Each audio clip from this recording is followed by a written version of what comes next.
Well, it's Tuesday, and I'm still working on the locomotive roundhouse over here. And today we're actually going to be ballasting the tracks between the turntable and what will be at some point in time the roundhouse. But what we really want to talk about today is ballasting track, technique that pretty much everybody uses. My particular insights on that. And anyway, that's what we're going to be doing, is ballasting some track. So let's start off by gathering together the various things that we're going to be needing. We're going to spray the area down, first of all, with a light mist of alcohol. A lot of people will shoot the area down with wet water, which is, say, water with just a hint of like dish soap added to it. And I've used that many times in the past. My only complaint about that is that it takes much longer to dry. And while time isn't necessarily of the essence in this case, what I'm concerned about is the underlayment that's underneath the railroad ties puffing up, soaking up the water and expanding and causing a slight warpage in our track because of that. So I want it to dry as fast as humanly possible. A lot of people are using a paper product called Homosote underneath their tracks. Some people are using like a cork roadbed, which is much more impervious to this. I am using sound deadening board. It's kind of a sawdust, compressed sawdust product. It's sort of like a very loose version of a particle board, but it readily soaks water up. And if I'm not careful, it will swell up and create a problem. So I don't want to get any more water on there than I absolutely have to, and I want it to dry as fast as humanly possible. Therefore, I'm using alcohol as the material that I'm going to spritz down first.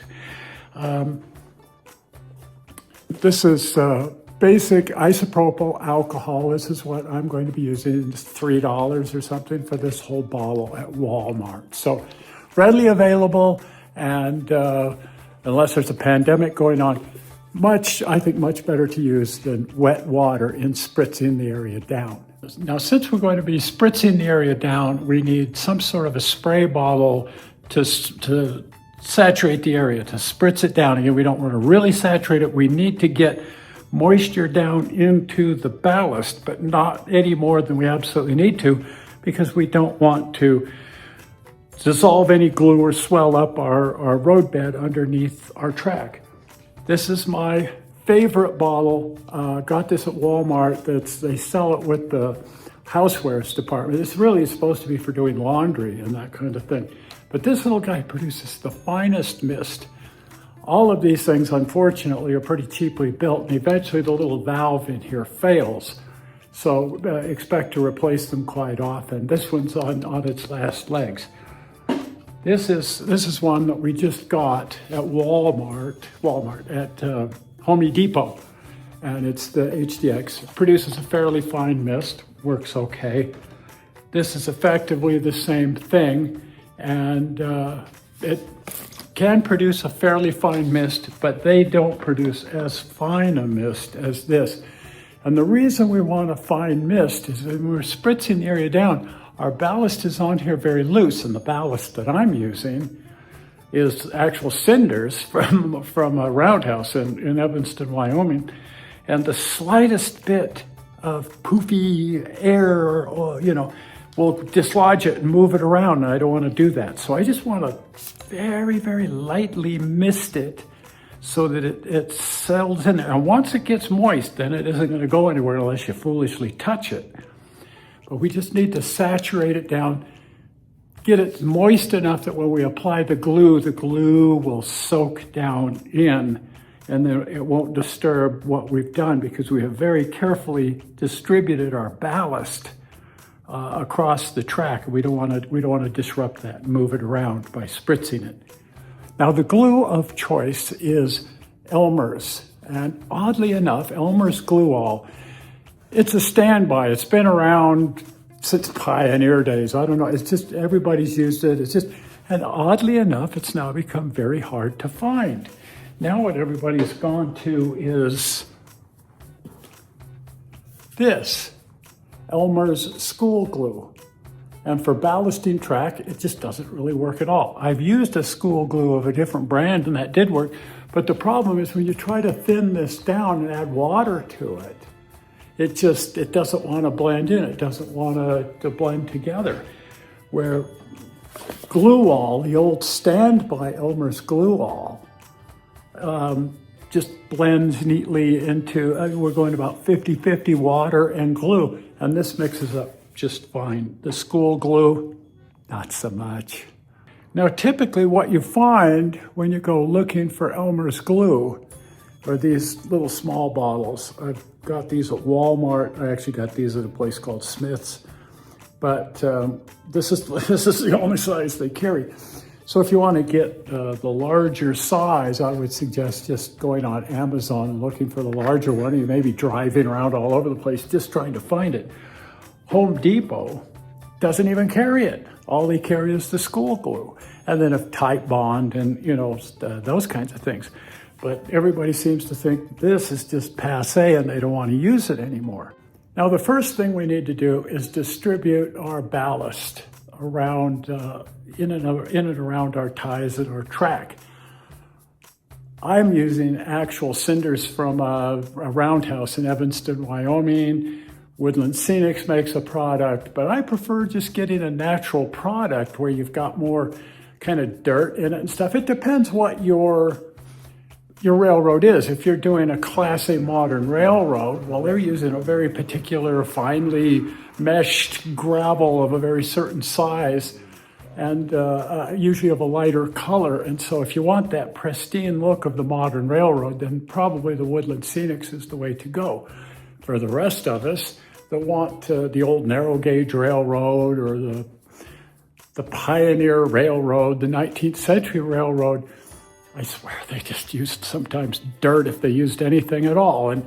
But it doesn't have a natural, even look to it. And so I liked it, what I'm using here, these cinders from a roundhouse, because a lot of times on the old railroads, that's what they did, is they generated so many cinders out of these locomotives that they just dump it on the track and use it as ballast. At any rate, we need to spread the ballast on the track. And in my case, because it's got a lot of big chunks in it, I need to screen it. And I screen that down to get just the finest material. And then spread that around with a fine brush, a wide brush, and get it all even in and among the ties. And looking exactly the way I want the final product to look. And then I'm going to try to glue it in place without disturbing it by putting, using fine mist and that sort of thing. So what I want to do is, while it's a dry mix like this, I want to make it look exactly the way I want it to look. At this point, I'm going to spritz it down with alcohol. Again, just a pure alcohol. Again, some people use wet water, just regular water with a dash of soap, dish soap or something added to it so that it doesn't bead up. And you spritz that on, and you need to get it good and saturated so that your glue will capillate down into your mix. But again, you don't want to super saturate the area, or you may cause your ties to lift. You may warp the roadbed or something like that. So and it'll take forever to dry. You just need enough mixture, enough alcohol in there to just get everything nice and slightly moist, so that when you put the glue on, it'll soak down in. And now we're going to take our glue, our Elmer's glue, and we're going to cut it 50-50 with water and just stir that up and mix it in place.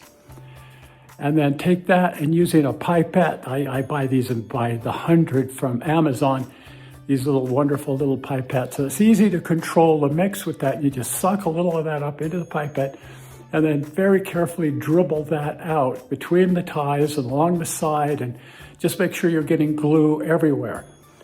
Really, really important here to go methodically and slowly. Start at a spot, do in between every single tie, because the problem is it soaks in so quickly that it's very difficult to tell where you've been, where you haven't been, and you'll end up skipping a spot, and then you come back and there's a place where your ballast is still loose. So in order to ensure that you're doing absolutely everything, just go tie by tie by tie, very methodically, very slowly, keeping track of where you've been. Right at first, you'll be able to see where you've been because you can kind of see the glue on the surface. But very rapidly, it just turns back into a moist area and you can't tell where there's glue and where there isn't. So you just need to be super methodical about putting it down, making sure that you're keeping track of where you've been and where you still need to go. And now we just have to let it dry. One thing about it, when you get the dry mix on there, it looks one way. When you spritz it down, it looks another way. And then once it dries, it looks a totally different way still. And sometimes, quite often, I go, gee, I've lost some of the magic that I had when it was a dry mix on there. It's darker now. I generally like the ties more and the ballast less. But I have been known to take a little bit of the dry cinder mix again and lightly dash that over the top of my glued down ballast and kind of work that in with a brush and then not glue it. It'll kind of anchor itself into the texture of all that, and you can kind of get some of that dry look and dry color back by doing that.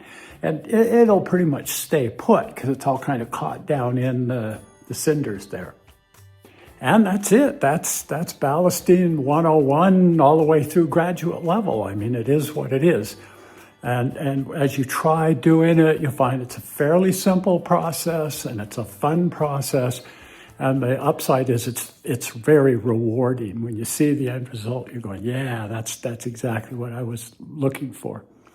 At any rate, we hope you liked this. I hope you want to follow along with the construction of the roundhouse and turntable here. As we finish this up, we're actually sort of nearing the end of the whole thing. At least the turntable up to the foundation of the roundhouse. There's still the whole roundhouse to build. At any rate, I hope you're going to want to follow along with all of that. And so if you're not a subscriber to the channel, please subscribe. And you can do that by clicking on the upcoming blue button. Zoink, right there, the blue button. Well, we're not sure how you found this video on the internet. We hope you didn't find it boring. And we will see you here on Sunday, because Karen and I have some fun stuff for you. We'll see you then. Bye-bye.